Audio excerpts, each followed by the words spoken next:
الله نحمده ونستعينه ونستغفره ونعوذ بالله من شرور أنفسنا ومن سيئات أعمالنا من يهده الله فلا مضل له ومن يضلل فلا هادي له وأشهد أن لا إله إلا الله وحده لا شريك له وأشهد أن محمدا عبده ورسوله أما بعد.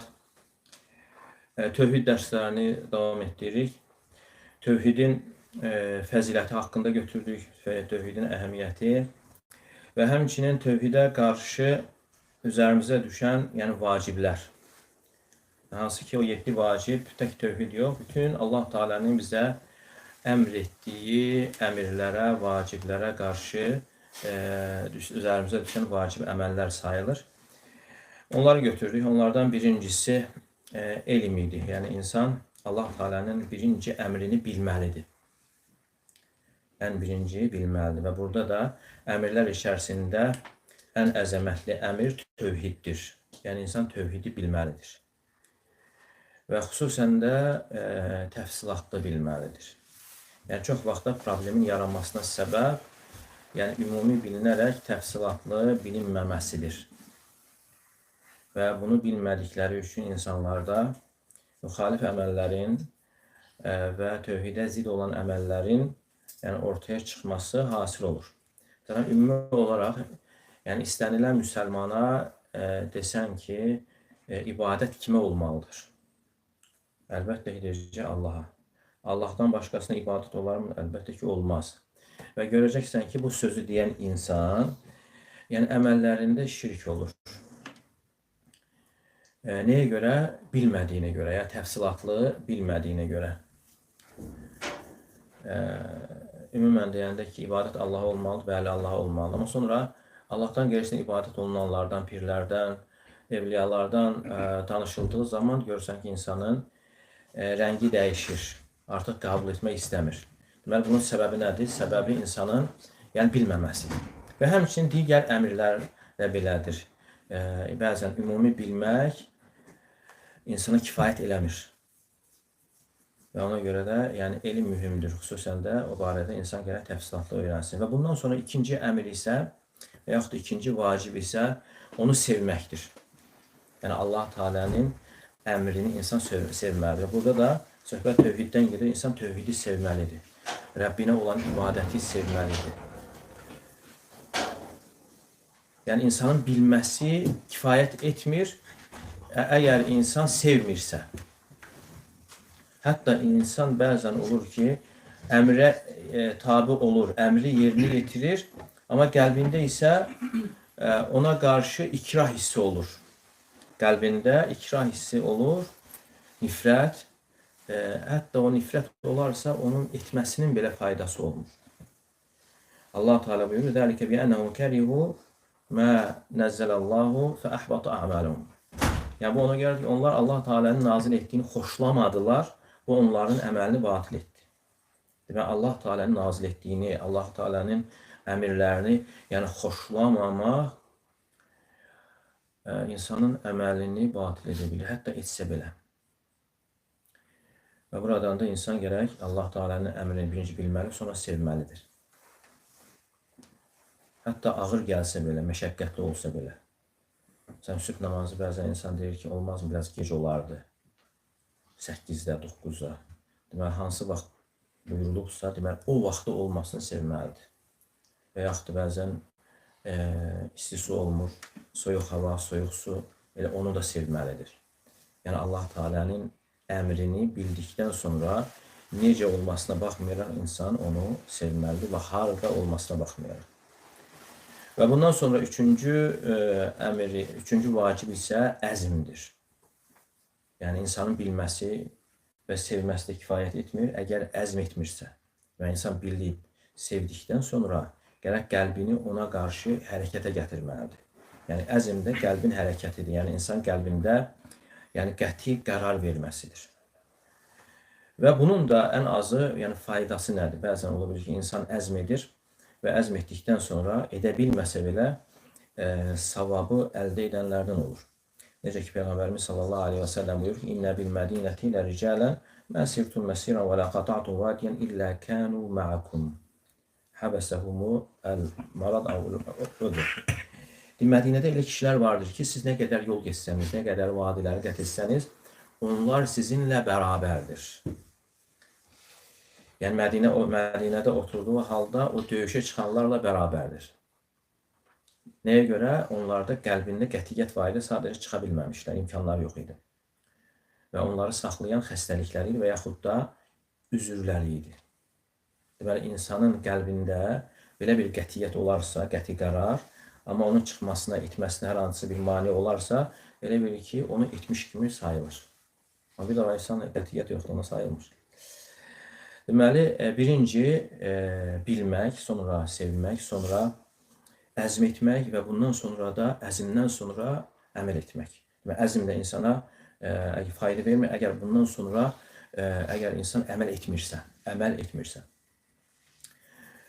Çünki bütün bunlardan əsas nəzərdə tutulan əməldir. İnsan öyrənir ki, əziyyət çəkir, hədisin səhliyini, zəifliyini araşdırır və sonra artıq o nəticəyə gəlir ki, bu hədis səhihdir və sonra onu tərk edir.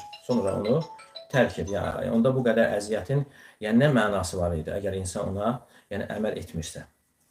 Və həmçinin insanın əməl etməməsi özü-özlüyündə cahillik sayılır. Əməl etməməsi cahillik sayılır. Çünki cahillik iki yerə bölünür. Var birinci haqqı bilməmək, bir də var haqqı bilib əməl etməmək. Bir var cəhlül haqq, haqqı bilmir, haqq barəsində cahildir. Bir də var bilir, əməl etmir, ona cəhlül əməl deyilir. Əməl baxımından olan cahillik deyilir. Və bunu da dəlil olaraq Musa aleyhissalam qövmünə deyir ki, İnna Allah ya'murukum ən tədbəhu bəqara. Yəni Allah Teala sizə əmr edir ki, bir inək kəsəsiniz. Yəni o qatilin tapılması üçün. Və onlar deyirlər ki, ətəttəxiduna huzuvə, yəni sən bizi ələm salırsan. Qalə əudu billahi ən əkuna minəl cahilin. Musa aleyhissalam deyir ki, mən cahil olmaqdan Allah'a sığınıram. Buradan çıxarılan fayda nədir? Mən cahil olmaqdan Allah'a sığınıram. Yəni Musa aleyhissalam bilirdi ki, istehza etmək, ələ salmaq cahillikdir. Yəni bu bildiyi halda, yəni onu etsəydi, istehza etsəydi, cahil olardı. Mən cahil olmaqdan Allah'a sığınıram. Yəni bu da dəlildir ki, yəni insan bildiyi halda, bildiyinə əməl etməməsi cahillik sayılır. Və ona görə sahabələr də icma ediblər ki, hər bir günah, hər bir asilik cəhalətdir. Və Allaha asi olan hər bir kimsə də cahil sayılır. Allaha asi olan hər bir insan, belə akademik ola bilər, profesör ola bilər, amma işin həqiqətində nədir? Cahil sayılır. Və həmçinin Fudayl ibn İyad rahimehullah deyərdi ki, la yezalu alimu cahilə hətta ya'mələ bimə alim. Alimdir, cahil olaraq qalır, bildiyinə əməl edənədək. Nə vaxt ki, bildiyinə əməl edir, onda alim olur. Edənə qədər cahil olur. Bəzən insanda qətiyyət olur, amma yəni, əməl etməsinə də müəyyən maneələr olur. O da qınaq olur bəzən. Qınaq, insanların qınağı, el obanın qınağı, qohumların, ətrafın. Yəni bilir, haqqı bilir. Amma deyir ki, əgər mən bunu etsəm, yəni bir çox şeylər əlimdən çıxacaq. Bir çox şeylər əlimdən çıxacaq və ona görə yəni haqqı bildiyi halda əməl etmir. Ona görə insanın hətta bilməsinin, sevməsinin, əzm etməsinin və ondan sonra əməl etmirsə bunların bir faydası olmur. Və dördüncü vacib Allah Teala əmrlərinə qarşı əməl etməkdir. Və burada da əsas tövhidi insan yerinə yetirməlidir. Tövhidə əməl etməlidir. Dini yalnız Allaha aid olaraq yerinə yetirməlidir. Və beşinci vacib isə o idi ki, o əməli ixlas və sünnəyə uyğun yerinə yetirməlidir. Əməli ixlas üzərində və sünnəyə uyğun olaraq yerinə yetirməlidir. Yəni bu da onu bildirir ki, insanın əməlinin də, ibadətinin də bir faydası yoxdur. Əgər yəni o ibadət ixlas üzərində deyilsə, Allah rızası üçün deyilsə və həmçinin Peyğəmbər sallallahu aleyhi və səlləmin etdiyinə müvafiq şəkildə deyilsə, yəni yenə o ibadətin faydası yoxdur. O ibadətindən ona yalnız yorğunluq qalır, yəni fayda qalmır. faydalanması üçün gərək insan təmiz etməlidir. Əməllər təmiz olmalı. Çünki Allah Teala'nın bizdən istədiyi ibadətin təmizliyidir. Xalis. Xalis nədir? Təmiz. İxlas sözü də ondan götürülüb. Xalis, təmiz deməkdir. İxlas da ondan götürülüb. Ələ lillahi dinul xalis. Allah Teala buyurur ki, bilin ki, xalis din, tərtəmiz din Allaha aiddir. Fə'budilləhə muxlisan ləhu din. Sən dini yalnız Allaha aid edərək ibadət elə. Yəni Allah Teala istəmir ki, bizim etdiyimiz ibadətlərə nəsə qarışsın. Görsünlər, eşitsinlər. Ona görə şeytan çalışır ki, insan ümumiyyətlə ibadət etməsin və görəndə ki, ibadət edir, onda çalışır ki, onun niyyətini körlasın. Niyyətini körlasın və ibadətin savabına çatmasın. Yəni bu da bizdən onu tələb edir ki, ixlası düzəltmək üçün, niyyəti düzəltmək üçün davamlı olaraq çalışmalıyıq. Bir gün, 2 gün yox, ölən günə qədər insan bunun üzərində davamlı olaraq çalışmalıdır.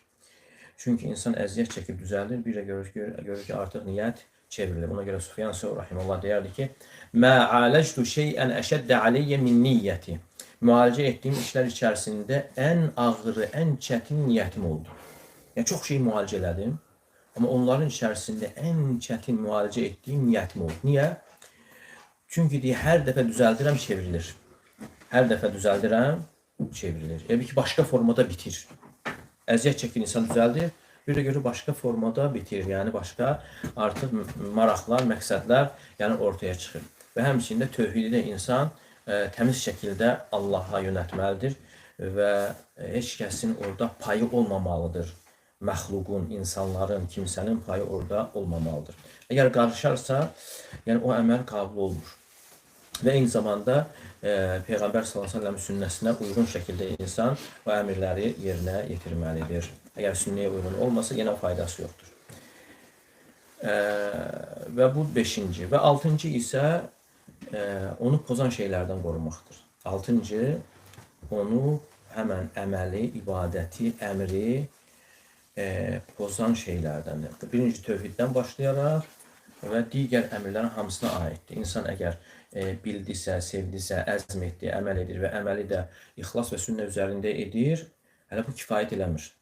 Yəni bundan sonra gələk insan onu nə etsin? Qorusun. Nədən qorusun? Pozan şeylərdən. Çünki tövhidi pozan şeylər var. Navaqid tövhid deyil, yəni tövhidi pozan amillər var. Və həmçinin navaqisut tövhid var, bir də var tövhidi naqisləşdirən, yəni pozmasa da tövhidə xələl gətirir. Deməli, insan əgər bu tövhidi, bu forma yerini yetirirsə, yəni bununla yanaşı qorumağa çalışmalıdır. Yerinə yetirmək kifayət etmir, ondan sonra əgər insan qorunmursa. Deməli, bu həm tövhidə və eyni zamanda bütün əmirlərə aiddir. Əgər insan hər hansı bir ibadəti yerinə yetirdisə, ondan sonra onu qorusun. Qorumadısa, pozan şeylərdən elə bir ki, etməmiş kimi sayılır. 7-ci isə insanın haqq üzərində sabit qalmasıdır. İnsanın haqq üzərində sabit qalmasıdır. Yəni, əsas, başlanğıc deyil, əsas olan gözəl sonluqdur. Yəni, insan axıra qədər bu yolu davam etdirməlidir.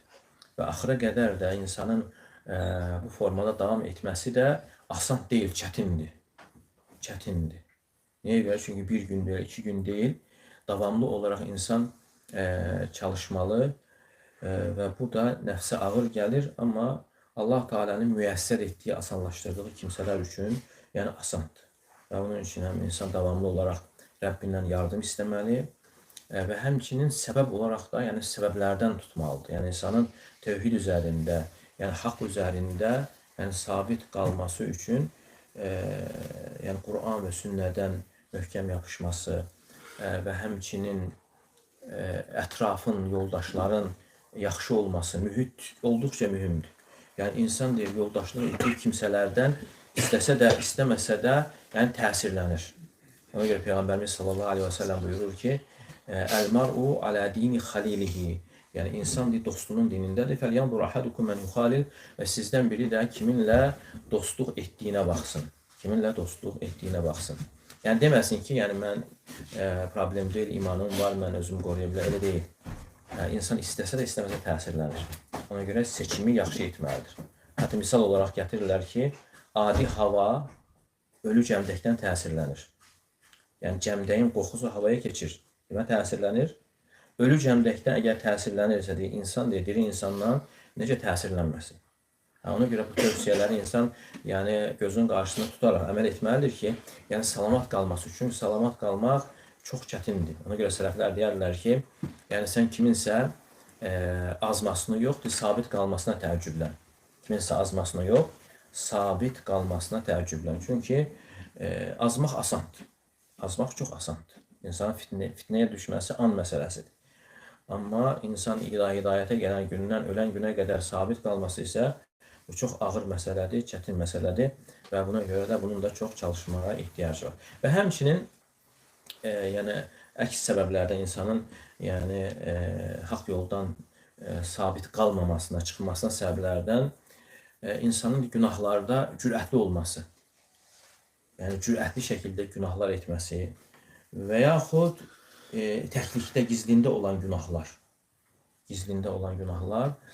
insanın azmasına səbəbdir.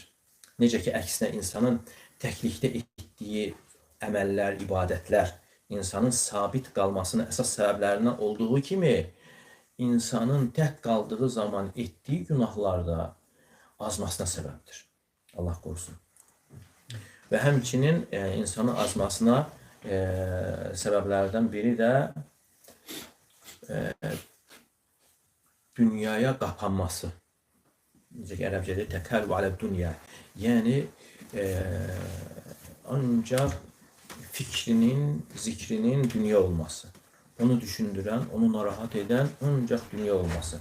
Əgər bu formada olarsa, yəni bu da təhlükəlidir. Ona görə insan batil edən amilləri öyrənməlidir ki, uzaq olması üçün. Çünki inşallah bu dərslərdə gələcəkdir. Yəni həm yəni insan o möminlərin yolunu öyrənməli və həmçinin facirlərin, fəsad törədənlərin yolunu. İbn Qayyim rahimehullah gətirir ki, Allah Teala Quranda buyurur, Ənam surəsində, yəni biz ayələri belə müfəssəl izah edirik ki, وَلِتَسْتَبِينَ سَبِيلُ الْمُجْرِمِينَ cinayətkarların yolu bəlli olsun deyə. Ondan sonra insanları bölür. İnsanlardan eləsi var ki, həm möminlərin yolunu bilir, həm mücrimlərin, cinayətkarların yolunu bilir. İkinci qism heç birini bilmir. Nə möminlərin yolunu bilir, nə cinayətkarların, mücrimlərin, günahkarların. Üçüncü qism isə möminlərin yolunu bilir, cinayətkarların yolunu bilmir. Dördüncü qism isə cinayətkarların yolunu, möminlərin yolunu bilmir. Və bunların içərisində ən xeyirlisi həm möminlərin yolunu bilir və həmçində mücrimlərin.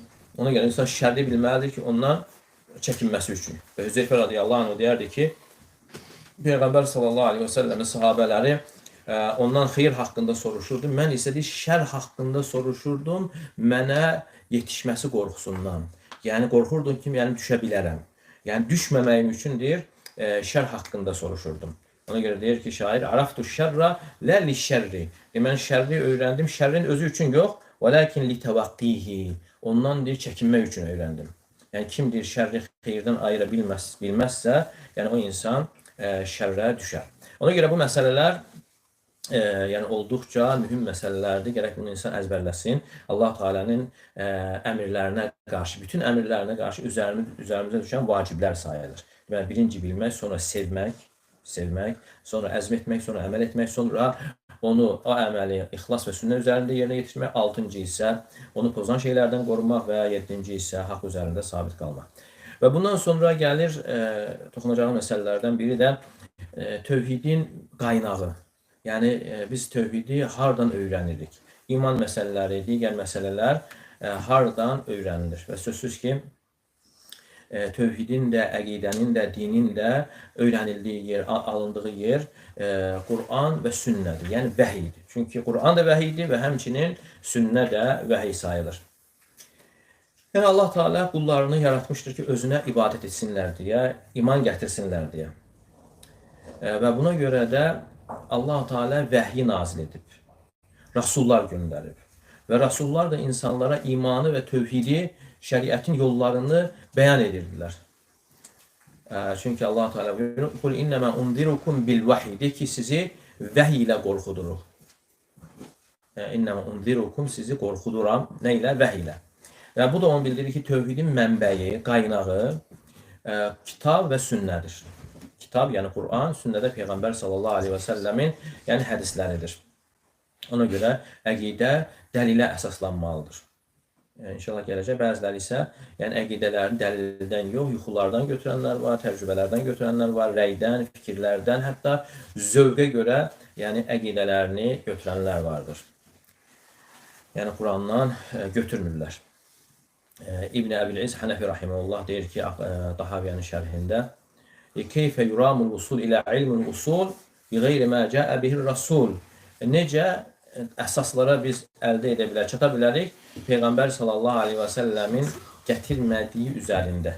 Yəni əgər onun gətirdiyi üzərində olsa çatar. Əgər onun gətirdiyi üzərində olmasa, onda necə çata bilərik? Yəni sözsüz ki, bu da olduqca mühümdür. Və Allah Teala Rasuluna buyurur ki: "Və kəzəlikə əvhəynə ileykə ruhan min əmrinə, mə kuntə tədri məl kitabu və ləl imanu, və lakin cəalnəhu nura, nəhdi bihi mən nəşəv min ibadinə." Və biz beləcə öz əmrimizdən sənə ruhu vəhy etdik. Sən kitabın və imanın nə olduğunu bilmirdin. Yəni biz onu bir nur etdik, onunla qullarımızdan istədiyimizi doğru yola yönəldirik. Deməli, imanı bilmək, əqidəni bilmək, tövhidi bilmək yalnız Quran və sünnə vasitəsilə olur. Hətta bir hədisdə gəlir, Vafd Abdülqeys, yəni Yəməndən nümayəndələr gələndə, Abdülqeys nümayəndələri gedir onlar, Peyğəmbər s.ə.v yanına gəlirlər və deyirlər ki, ya Rasulallah, murna bi qavlin nuxbiru bihi mən vara'ənə. Yəni bizə elə bir söz əmr et ki, biz o sözü arxada olanlara, yəni insanlara gedib çatdıraq və onunla həmçinin cənnətə daxil olaq. Və Peyğəmbər sallallahu aleyhi və səlləm buyurur ki: "Əmurukum bil iman, ətədrunə məl imanu billah." Sizə bir Allaha iman gətirməyi əmr edirəm. Siz bilirsinizmi Allaha iman etmək nədir? Allaha iman etmək nədir? Və onlar da deyirlər ki, Allahu və Rasuluhu a'lam. Allah və Rasul daha yaxşı bilir. Deməli, bu söz onu bəyan edir ki, əqidəni öyrənməyin qaynağı, məsdəri, mənbəyi Allah və Rasuludur. Deməli, Quran və sünnədir. Qurandan və sünnədən götürülməlidir. Və buna görə tövsiyə odur ki, insan etiqad məsələlərində, dini məsələlərdə Qurandan və sünnədən dəlil olmayan bir şeyi götürməməlidir. Ona görə belə bir qayda var ki, mən fərəqəd dəlil, dalləs səbil. Deməli, kim deyir, dəlildən uzaq olarsa, yolu azar. Lə dəlilə illə bimə cəə bihi rasul və dəlil də Peyğəmbər sallallahu aleyhi və səlləmin gətirdiyidir. Yəni, bu sözü İbn-i Teymiyyə rahimehullah çox təkrar edərdi. Kitablarında çox təkrarlayır. Deyir ki, mən fərəqəd dəlil, dalləs səbil və lə dəlilə illə bimə cəə bihi rasul sallallahu aleyhi və səlləm. Yəni, kim dəlildən kənar olarsa, uzaq olarsa, yolu azar. Və dəlil də yalnız, dəlil nədir? Adam deyir ki, mən dəlil gətirəm. Dəlil yuxudur. Yuxudan dəlil olmur. Və dəlil də Peyğəmbər sallallahu aleyhi və səlləmin gətirdiyidir. Və buna əsasən də deməli, əqidələr iki yerə bölünür. Var əqidətun nəzilə, nazil olan əqidə.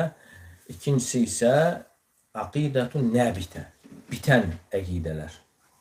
Yerdən bitən. Yəni nazil olan deyildiyi zaman, yəni Allah Teala tərəfindən nazil olan. Çünki Allah Teala buyurur: "Nəzələ bihi ruhul əmin." Yəni onu, Qur'anı əmin ruh, yəni Cəbrail əleyhissalam nazil etdi. "Alə qalbikə litəkunə minəl munzirin." Sənin qəlbinə qorxudanlardan olasan deyə. Bilisanin arabiyyin mubin, açıq aydın ərəb dilində. Deməli, bu nazil olan əqidədir. Və onun da əlaməti nədir? Nazil olan əqidənin əlaməti nədir? Qur'an və sünnədən dəlilinin olmasıdır. Quran və sünnədən dəlilin olması. Məsələn, insan deyir ki, mən filan şeyi etiqad edirəm. Nəyə görə? Allah Teala'nın filan sözünə görə. Mən filan şeyə iman gətirirəm. Peyğəmbər sallallahu aleyhi və səlləmin filan sözünə görə. Və bu nazil olan əqidədir. Nəyə görə? Bu kainatı yaradan tərəfindən nazil edilmişdir. Əmr edən, qadağan edən tərəfindən nazil edilmişdir. Və bu aydındır ki, nazil nə deməkdir? Yəni Allah Teala tərəfindən nazil olan əqidə. Və bir də var əqidətun nəbitə, bitən əqidələr, bitən. Bitən nə deməkdir? Yəni bu yerdə ortaya çıxıb. yerdə ixtira olunub, yəni təcrübə baxımından ortaya çıxıb və yaxud yuxular baxımından ortaya çıxıb və digər istədiyin məsələlər hansı ki insanlarda var, qaynaqlar var insanlarda, zövqlə ortaya çıxıb. Bunlar hamısı nə sayılır? Aqidətun nəbitə, yəni bitən, ortaya çıxan əqidələr. Ona görə insan əqidəsini nazil olan əqidədən götürülməli və onun da əlaməti qeyd olundu ki, dəlilə əsaslanmalıdır. Deməli, bu əsası da əvvəlki peyğəmbərlər də, yəni öz qövmlərində, danışıqlarında, onlarda da olub, yəni belə insanlara çatdırıblar. Necə onlar müşriklərin əqidələrini iptal ediblər, yoxa çıxardıblar, yəni batil olduğunu sübuta yetiriblər. Yəni onlar öz qövmləri ilə danışdıqları zaman. Məsələn, Yusuf surəsində Yusuf aleyhissalam o zindan yoldaşı ilə deyir ki, ya sahibəyi sicni ərbabun mütəfərriquna xayrun əmillahul vahidul qahhar. Ey iki zindan sahibi, yoldaş, yəni yoldaşı, ayrı-ayrı ilahlar mı daha xeyirlidir, yoxsa tək olan, qahhar olan Allah mı? Mə tə'budunə min dunihi illə əsməən səmmeytumuha. Yəni siz Allahdan başqa adlandırdığınız sizin və əntum və əbəkum və atalarınızın adlandırdığı adlara ibadət edirsiniz. Mə ənzəlallahu bihə min sultan. Allah Teala bunun üçün sultan, yəni dəlil nazil etməmişdir. Deməli, mə ənzəlallah. Allah Teala nazil etməmişdir. Deməli, bu dəlildir ki, əqidə nazil olur. Mə ənzəlallah bihə min sultan, yəni bu barədə onun doğru olması haqqında dəlil nazil olmayıb. Və həmçinin Peyğəmbər sallallahu aleyhi və səlləm müşriklərə deyərdi ki, əfəraytumul lətə vəl-uzzə və mənətə thəlithətəl uxra ələkumul zəkər və ləhul unsə tilkə idən qismətun dizə in hiyə illə əsməun səmməytumuhə əntu və əbəəkum mə ənzəlallahu bihə min sultan. Nə deyirsiniz? Lat, Uzza, Manat, 3-cü Manat və yəni digəri və həmçinin yəni erkəklər sizə aid, yəni qadınlar Allaha mənsub edirsiniz. Onda bu ədalətsiz bir bölgüdür. İn hiyə illə əsməunsə bunlar hamısı sizin adlandırdığınız və atalarınızı adlandırdığı adlardır. Mə ənzəlallahu bihə min sultan. Allah Teala bu barədə sultan, yəni dəlil nazil etməmişdir. Yəni bu ortaya çıxan, ixtira olunan bir şeydir, əqidə deyildir. Deməli, insanların ixtira etdiyi şeylər bu əqidə sayılmır. Və inşallah bu kitabda artıq dəlilləri ilə doğru düzgün əqidə məsələləri qeyd olunacaqdır. Və həmçinin bundan sonra səmərələr gəlir. Yəni səmərələr də çoxdur, ondan fəzilətlərin içərisində də götürürük ki, yəni tövhid ağacı mübarək bir ağacdır. Onun kökü yerdə möhkəm və budaqları göyə yüksəlib. Hansı ki, bu müminin qəlbində əkilən bir ağacdır. Bu arada götürmüşdük. Ama kısaca olarak yine hatırlatma olarak. İbrahim suresi 24. ayette. Elem tara keyfe daraballahu meselen kelimeten tayyibe keşeceratin tayyibeten asluha sabitun ve far'uha fis-sema. Məgər görmürsən Allah Teala necə misal çəkir? Gözəl kəlmə gözəl ağac kimidir. Yəni la ilahe illallah Muhammed Resulullah kəlməsi gözəl ağac kimidir. Yəni Allah Teala tövhid kəlməsini, o iman ağacını bir ağaca bənzədir. Gözəl bir ağaca bənzədir. Yəni qəlbimizdə əkilən iman ağacını, la ilahe illallah Muhammed Resulullah ağacını gözəl bir ağaca bənzədir. Asluha sabitun ve far'uha fis-sema. Elə bir ağacdır ki, kökü yerdə möhkəm, kökü yerin dərinliklərinə gedib və far'uha fis-sema, budaqları göyə yüksəlib. Və hədisdə də gəlir ki, Peyğəmbər sallallahu əleyhi və səlləm mömini xurma ağacına, yəni bənzədir. Yəni burada əsasən oxşadılmaqda, çəkilən misallardan məqsəd odur ki, Allah Teala mənəvi şeyləri hissi şeylərlə bizim zehnimizə yaxınlaşdırır. Məsələn, la ilahe illallah, iman. Məsələn, baxanda görsənmir, kimsə imanı görmür. Görən var mı? Görmür. Amma ağacı isə hamı görür. Ağacı hamı görür, balacalıqdan böyüyənə dək. Ağacı hamı görür və əgər insan onu görürsə, eynisi onun qəlbində var.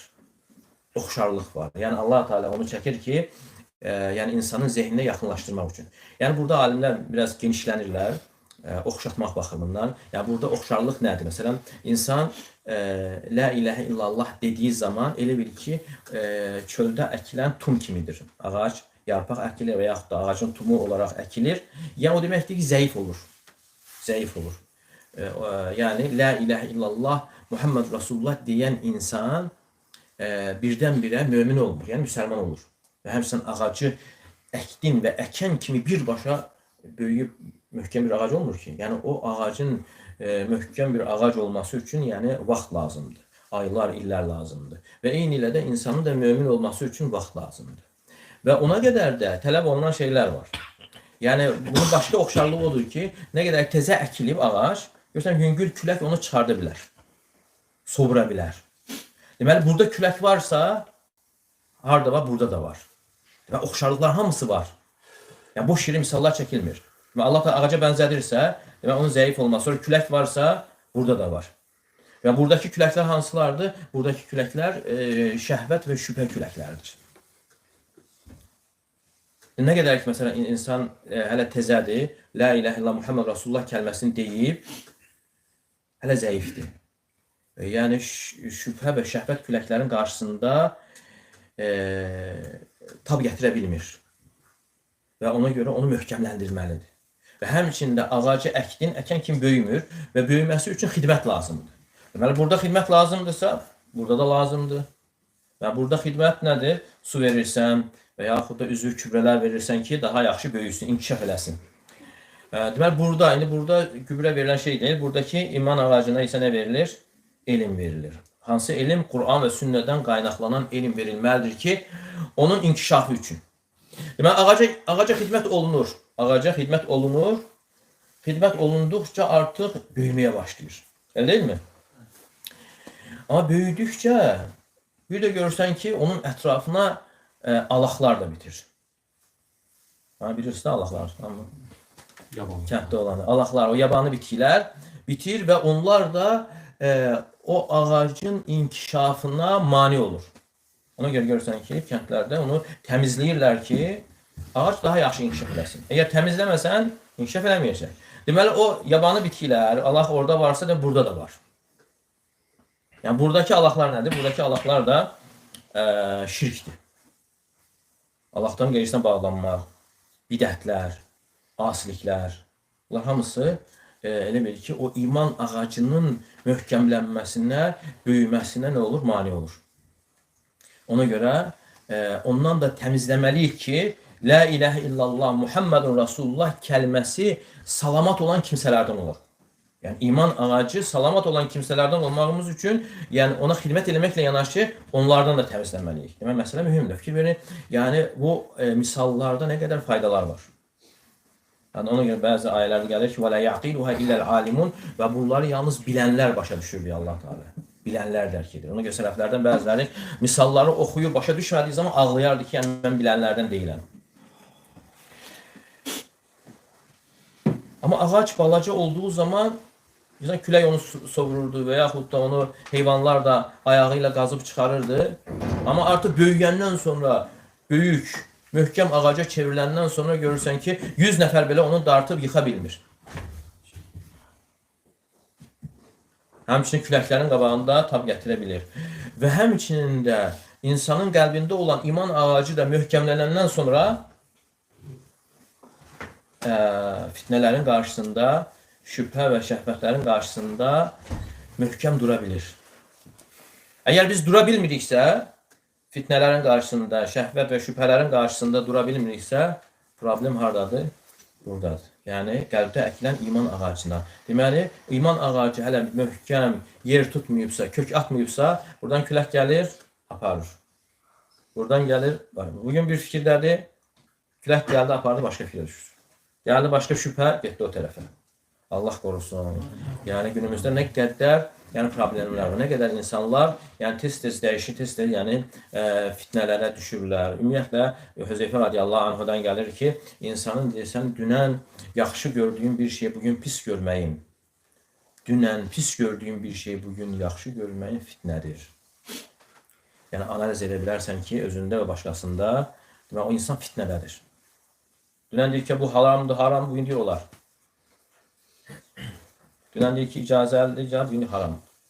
Yəni, belə dəyişikliklər insanda yaranırsa, bu fitnənin əlamətlərindən sayılır. Ümumiyyətlə, danışdıqca uzanır, səmərələri çoxdur və bəzilərini götürür. İnşallah dərs əsnasında da inşallah səmərələri haqqında